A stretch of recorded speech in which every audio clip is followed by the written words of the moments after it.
जरांगेंना भाषणातून धमकी देऊन वादग्रस्त विधानाप्रकरणी गुणरत्न सदावर्ते यांच्यावरती गुन्हा दाखल केला। बीडच्या शिवाजीनगर पोलीस ठाण्यामध्ये अदखलपात्र गुन्हा दाखल करण्यात आला।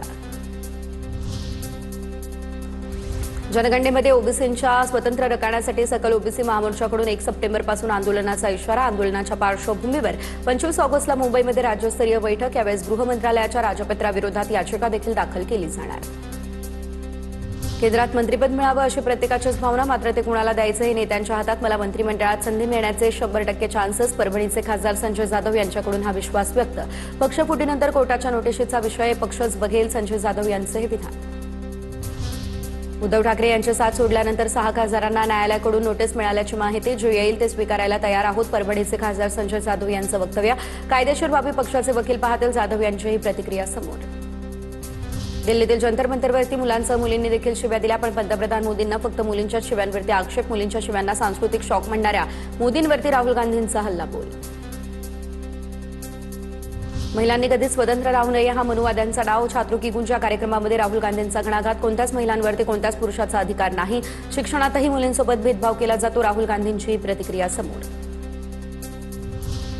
पुण्यात राहुल गांधी यांच्यासमोर विद्यार्थिनीनं एमपीएससीच्या पेपरफुटीचा मुद्दा मांडला। 22 मार्चचा एमपीएससीचा पेपर 20 मार्चला फुटला। सीआयडीकडून प्रकरण दाबलं जात आहे। आरोपी गुजरातमध्ये पळून गेले आहेत। राहुल गांधींकडून मदतीचं आश्वासन। मुख्यमंत्री फडणवीस आज जैनझेनसोबत संवाद साधतील। नागपूरमधील रेशीमबाग मैदानामध्ये कार्यक्रमाचं आयोजन। जैनझेनच्या मनातील प्रश्नांना फडणवीस उत्तर देणार। काँग्रेसकडून विद्यार्थ्यांच्या राजकारणासाठी वापर। राहुल गांधी यांच्या छात्रों की गूंज कार्यक्रमावरती मंत्री योगेश कदमांची टीका। विद्यार्थ्यांना सरकारविरोधात भडकवण्याचा काँग्रेसचा डाव असल्याचा योगेश कदम यांचा हा आरोप।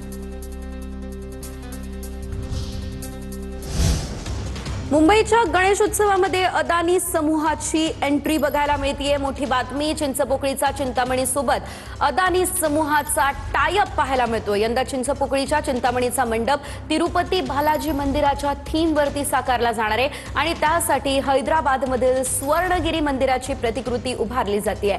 मुंबईमधील प्रसिद्ध गणेशोत्सव मंडळासोबत अदानी समूहाची भागीदारी आता चर्चेत आहे। याआधी लालबागच्या राजा मंडळासोबत अंबानींचा टायअप होता, मात्र आता मुंबईच्या गणेशोत्सवामध्ये अदानी समूहानं एंट्री घेतली आणि चिंचपोकळीच्या चिंतामणी सोबत आता या ठिकाणी टायअप जो आहे तो अदानी समूहानं केलेला आहे।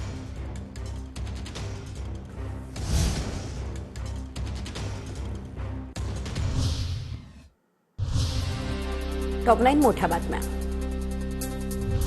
भाजपच्या पायाखालची वाळू ही आता सरकलेली आहे। सप्टेंबरनंतर सरकारच्या पडझडीला सुरुवात होईल। भाजपने विरोधी बाकावरती बसण्याची तयारी सुरू करावी, संजय राऊतांचा हल्लाबोल।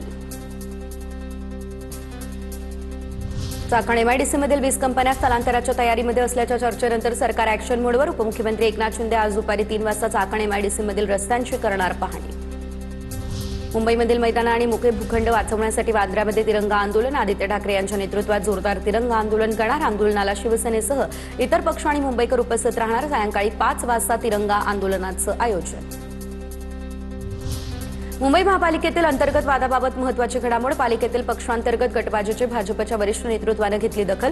महापौर रितू तावडे आणि भाजपबाबत सातत्यानं होणाऱ्या वादांची देखील पक्षाकडून नोंद। तमिळनाडूमध्ये सरकारी रुग्णालयामध्ये जन्म घेणाऱ्या नवजात बालकांना सोन्याची अंगठी देण्यात येणार, तर जोसेफ विजय सरकारचा हा निर्णय। सरकारकडून यासाठी 220 कोटी रुपयांची तरतूद। 1,28,000 अंगठ्यांसाठी ऑर्डर। जून ते सप्टेंबरमध्ये जन्मलेल्या बालकांना या अंगठ्या दिल्या जातील। धाराशिवच्या भूमपरंडा वाशिम मतदारसंघातील ठाकरे सेनेचे उपजिल्हा प्रमुख डॉक्टर चेतन बोराडे यांच्यासह पदाधिकारी आणि कार्यकर्त्यांनी शिवसेनेमध्ये केला प्रवेश। आमदार तानाजी सावंत यांच्या उपस्थितीमध्ये पक्षप्रवेश संपन्न। मुंबईमधील भुलेश्वरमध्ये आगमनावेळी 22 फूट गणपतीची मूर्ती कोसळल्याची दुर्दैवी घटना। दुर्घटनेमध्ये 2 गणेश भक्तांचा मृत्यू, 5 जण जखमी। जखमींमध्ये 5 आणि 7 वर्षीय चिमुकलींचा समावेश। भुलेश्वरच्या राजाच्या आगमन सोहळ्यामध्ये झालेली दुर्घटना ही अत्यंत दुर्दैवी। काँग्रेस खासदार वर्षा गायकवाड यांची ही प्रतिक्रिया। जखमींच्या प्रकृतीमध्ये लवकरात लवकर सुधारणा व्हावी अशी वर्षा गायकवाड यांची देवाकडे प्रार्थना। नागपूरच्या वाढत्या विस्तारासोबत कायदा आणि सुव्यवस्था बळकट करणार। चंद्रशेखर बावनकुळेंकडून आढावा बैठक। अधिकाऱ्यांना या संदर्भातले निर्देश। पायाभूत सुविधांसाठी सीसीटीव्हीसह नवीन पोलीस स्थानकांना देखील मान्यता दिल्याची माहिती। पुढे टॉप 9 महत्त्वाच्या बातम्या। जपानमध्ये टोकियोसह पूर्व भागामध्ये भूकंपाचे धक्के। टोकियो कांतो या भागामध्ये 5.9 रिश्टर स्केल तीव्रतेचा भूकंप। भूकंपाच्या धक्क्यामुळे 23 पेक्षा जास्त लोक जखमी झाले असल्याची देखील माहिती। बंगालच्या उपसागरात मालवाहू जहाज बुडालं, 24 खलाशी अडकल्याची देखील माहिती समोर. बचावकार्य युद्धपातळीवर सुरू. सर्व खलाशांना सुरक्षित बाहेर काढण्यासाठी मोठ्या प्रमाणात बचावकार्य सुरू असल्याची माहिती. 4 वर्षांपेक्षा कमी वयाच्या लहान मुलांना सर्दी खोकल्याची ठराविक औषधं देण्यावरती बंदी. केंद्र सरकारचा निर्णय. तज्ज्ञांच्या शिफारसीनुसार क्लोरोफेनिरामाइन, मालट आणि फेनाइलफॅब्रिन हायड्रोक्लोराईड संयोजक असलेल्या औषधांवरती कारवाई. राज्यातील मतदार याद्यांचे विशेष सखोल फेरतपासणीमध्ये मोठी माहिती समोर. राज्यातील 2,07,00,000 मतदारांची गणना प्रपत्र जमा न केल्याची माहिती. या मतदारांची नावं आता 31 ऑगस्टच्या प्रारूप मतदार यादीतून वगळण्याचीही शक्यता. छत्तीसगडमध्ये BSc कृषी विषयाच्या पेपरफुटी प्रकरणी प्राध्यापकाला अटक. प्राध्यापकानं एंडोस्कोपी कॅमेऱ्याच्या मदतीने प्रश्नपत्रिका स्कॅन करून पेपर फोडला. प्राध्यापकानं प्रश्नपत्रिका 11,000 विकली. प्राध्यापकासोबत 6 जणांना अटक. राज्यातील सर्व खासगी आणि अभिमत विद्यापीठ महाविद्यालयांमध्ये मराठी विभाग अनिवार्य करण्यात येणार. उच्च तंत्रशिक्षण मंत्री असलेले चंद्रकांत पाटील यांनी माहिती दिली. दरवर्षी विद्यार्थी संमेलन आयोजित करणार असल्याची देखील त्यांनी माहिती दिली. महाराष्ट्रामध्ये वाहनांच्या PUC शुल्कामध्ये वाढ. नव्या दरानुसार दुचाकींसाठी आता 60 आणि पेट्रोल 3 चाकींसाठी 120 रुपये, पेट्रोल CNG LPG 4 चाकींसाठी 140 तर डिझेल वाहनांसाठी 180 रुपये शुल्क आकारलं जाईल. परिवहन विभागाकडून हे सुधारित दर राज्यभरात लागू. 1 सप्टेंबरपासून आंतरराष्ट्रीय विमान प्रवाशांना इमिग्रेशन क्लिअरन्ससाठी प्रत्यक्ष बोर्डिंग पासची अट रद्द. प्रवाशांना आता मोबाईलवरील बोर्डिंग पास दाखवून प्रक्रिया पूर्ण करता येईल. त्यामुळे प्रवाशांचा बोर्डिंगचा वेळ आता वाचेल. आधार कार्ड आणि RC बुकमधील माहितीतील तफावत दूर करण्यासाठी परिवहन विभागाचा वाहनधारकांना दिलासा. आता RTO कार्यालयामध्ये नावाची दुरुस्ती ऑनलाईन प्रणालीद्वारे पत्ता बदलता येणार. सुधारित वाहन 4.0 प्रणाली संपूर्ण महाराष्ट्रामध्ये लागू.